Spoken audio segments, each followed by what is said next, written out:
All right, folks, welcome back. Game number 2 in the semifinals underway. It's a best of 5, of course. Score always can be found displayed down here, but spawning the bottom left corner of the map, playing for Fnatic, it's the red Protoss Harstem.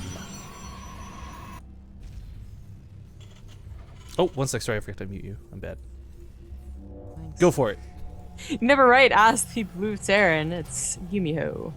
I will love if that was like the one time you started to get like super enthusiastic, but I screwed it up on my end. Like the passion was just spewing. But yeah, so Harstem leading 1-0. I mean, taking a game off of Gumiho is not something that's impossible. And again, I kind of give him a bit of favoritism when it came to the foreigner predictions, but starting off the series 1-0, and not just in like some weird cheesy manner, like that was a fantastic macro game out of Harstem. And I want to stress, like, we've seen really cool games on Harstem where it goes so late in the game, he starts building offensive cannons for detection, for the ghosts, for the EMPs, but, like, none of that came out of Gumiho. And I can't help but wonder why, because he got the Ghost Academy so early. He invested in this cloak so early, and when he started dying to storms, we still didn't even see a single ghost come out. Yeah, it does beg the question, like, why get it if you're going to go for that specific style? But then there might be something to be said about, like... Well, I mean, you make a ghost, and that's 2 or 3 Marauders you no longer can make. So, I mean, it could have just been a scenario where he was panicking a little bit, thought, like, oh, I need more units, more than, like, better units. It might be. I was actually thinking more like when you start to lose out against that Marauder Harry style with Vikings, for instance, and you're like, man, Colossus really aren't cutting it anymore. The Storms aren't able to, like, quite break through the Marauders. You start adding in Immortals. You can start adding in Immortals, right? Yeah. And then by that time, like, Archon, Immortal, Zealot does pretty well, and that's when we start adding in the Ghosts, maybe? So it was more like a, like, you know, if compositions change, I'll use the Ghosts. Because even towards the end, when obviously he was going to lose and he was starting to panic a little bit, he didn't get Ghosts. He got more Vikings. So I really think that choice not to get Ghosts was, like, super deliberate, but maybe it would have been a lot easier had he gotten Ghosts.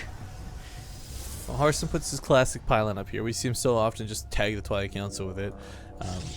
Regardless of when it comes out, I mean, the thing that's nice about this matchup, I think long and gone are the days where if you see the Twilight Council, you're like, oh my god, it's Blink all in. No other option. You know, Blink has become such an integral part of the late game, the mid game even. It's nice to know that we can have these sort of macro games without relying on heavy cheese. And the fact that Harstem takes his natural so early, already feeling a lot better about the fact that, as earlier said, we're probably going to see more macro games out of these two. Well, Gumiho goes for a 2-base Widowmine drop. I was kind of expecting a 1-base Widowmine drop after that last game. You know, Gumiho got into the lobby and said, "So Gosu." Yeah, that was cool. Yeah, and he like versus Parting in a best 7 in our finals or our tournament, he would win a game if he went for like a 1-base Widowmine drop. It seems to be his comfort zone is to go back to that build. So, you know, 1-base, 2-base, that's what I expected. Yeah, if you guys missed it, Gumiho versus Parting was, of course, the finals of the 32 Boys 1 Cup tournament we threw not too long ago, and it was a pretty back and forth and fantastic series as well. Although the thing is, though, when referencing that series, I can't help but feel Harstem plays almost the exact opposite of Parting, and I'm not talking in macro versus micro or anything, but to the point where Parting does a lot of these really cool but really weird moves, and Harstem plays more to what I think is quote-unquote standard out of Protoss. Yeah, I mean, that was a series where we had 1-base Widowmine drop versus 1-base Blink Stalker all in, I think. So, much weirder games than someone like Harstem, who has played very, like, passive, defensive, macro, let's be chill. Yeah. But still, it's all about Gumiho's comfort zone here, and actually adding in a couple of Hellions as well to be, actually, not too surprising, but it could just be only 1 Widowmine as opposed to 2. It's going to be Blink again for Harstem as well, so very set in his ways so far. Well, the Reaper comes diving across the map looking for something it can do on the front lines. Sadly, we'll be greeted with 2 Stalkers straight to the face. 2 Hellions going to run by to the natural. Going to get a couple of probe kills. Oh, based on the overcharge, actually. He's not going to go for any Widowmine. This is going to be a Hellion drop. I really love watching Terran players do this, though. So many Protoss have been just struggling with Hellions in general, but at the same time, we see some people who've got really, really good at doing things like throwing on clutch pylons in the mineral line or a gateway to block out those Hellions from getting their shots off. So we'll see how Harstem reacts to it, but it's going to be a Marine drop in the main with those Hellions trying to follow through and, of course, kill as many probes in the natural as possible.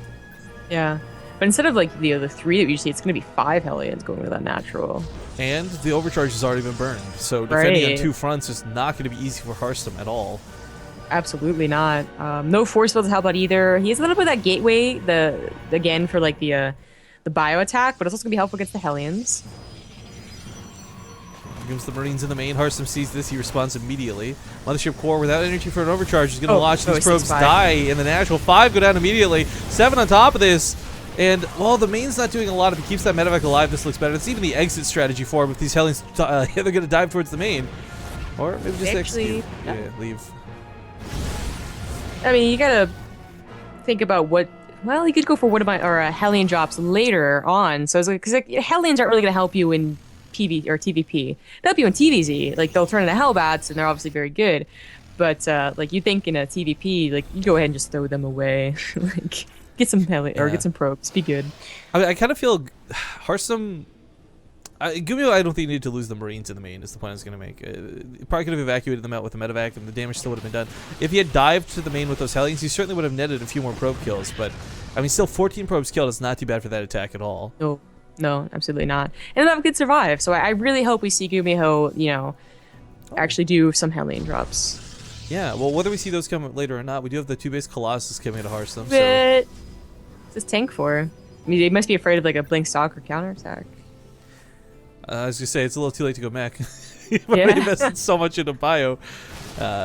So yeah, perhaps might just be the concern on his mind. He does, of course, have a Widow Mine placed in the main, so he is really worried about Blink Stalkers, and I'd say justifiably so. Harstem does have Blink Stalkers, but I don't know just how heavy he dedicates to this. Again, he's trying to move towards those, the robotics bay behind this. Yeah. One Blink tank won't be the end of the world, but I mean, the bio army with Stim finishing up in a couple seconds probably would have been able enough to deal with it. Well, I certainly think he's seen the Widow Mine at this point. Tank does come out. Man, you always forget how long the range on tanks are. Jesus. So he will fend this off. It's just the reason is it's so funny. You usually see Terran players put this on the ledge, right? And then Stalkers just blink into the bottom, and they're like, "Oh, hi tank, you're dead." But well positioned in the back like that, doesn't take any damage whatsoever. Does live. He's getting another tank though, so I wonder what he's gonna try and like if he's gonna try and abuse a position or right here. Just yeah, that's what I was thinking. Like, is that gonna be as good versus Pro Terran? I mean, it's got the potential to get free kills, and I think that's what everybody thinks about when they do this move. But at the same time, you know, they're good at zoning out Colossus. If positioned correctly, you know, you can really take a good fight. But it is weird to see the tanks come out. I definitely agree. Yeah. Very surprised to see a third one. All the Hellions finally die, so no drops. They tried their best to be helpful. Actually, they did a pretty good job. I mean, 14 probe kills is good. That'll do, pig. That'll do. Yeah, exactly. As you said before, like, you know, if he gets that position, that's cool. But tanks, if they focus down on a Colossus, they're actually pretty good at that. And there isn't even extended thermal lance, so they're going to be extra good versus it. Like, those Colossus are going to walk into the most of the army anyways. Yeah, 13 range is a hell of a thing, but keep in mind, by having these tanks out, guys, it's less Marauders, less Marines, so I really don't know if this ends up being effective or not. But for Gumiho's sake, he did thwart off the attack, and the third one is on the way, so he's very intentionally going for these tanks for some purpose. Yeah. Now, there's a push I think we saw him do the other day where he ended up having 3 tanks on the ramp spread out and then baited a lot of Protoss fire into it, and if that's the case, that's going to be a really, really cool move. Because, of course, even with Blink Stalkers, you never feel comfortable blinking directly on top of tanks. Because the Marauders, the Marines, they're there, they're waiting for you. Yeah. This is the position I imagine he would take. Very abusive for the Vikings and also somewhat abusive for the tanks. Obviously, they can shoot over this little ledge, so Harstem has to move right over there. And so now the third is open, and he's not going to be able to defend it. No, he's certainly not. The Marines are taking this down way too quickly with his Marauders. Vikings, a couple of them on the front line, but that's all that's really necessary. The Stalkers not able to do anything. The tanks are shredding the Colossus in the back line, and the Marauders can beat out Stalkers every day of the week. Gumiho brings out his mech, and Gumiho brings out a victory. GG, as series now tied up 1-1. Hey, tanks look good. Yeah, something that's kind of hard to do in StarCraft 2 a lot of the time. But guys, we're not going to hit you with ads. We're just going to hop into the next game here as quickly as possible as we continue through with the EIZO Holiday Brawl. Third map is Merry-Go-Round, and damn, Zombie already on the ball. Didn't even get a chance to read what it was, and she's got the lobby up. Dang, girl. Okay, of course, Harstem and Gumiho in here as quickly as possible. So keep in mind, guys, if these players ever need breaks at any point during the series, we'll absolutely give them 2 minutes, 3 minutes, 5 minutes, walk off, breathe, whatever they need to do. Because we want, of course, the best games possible out of everybody. And Harstem, it's probably like, man, I came prepared for everything but tanks. It's true that.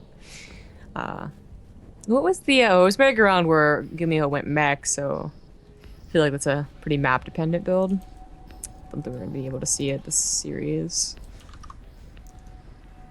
Well, I will try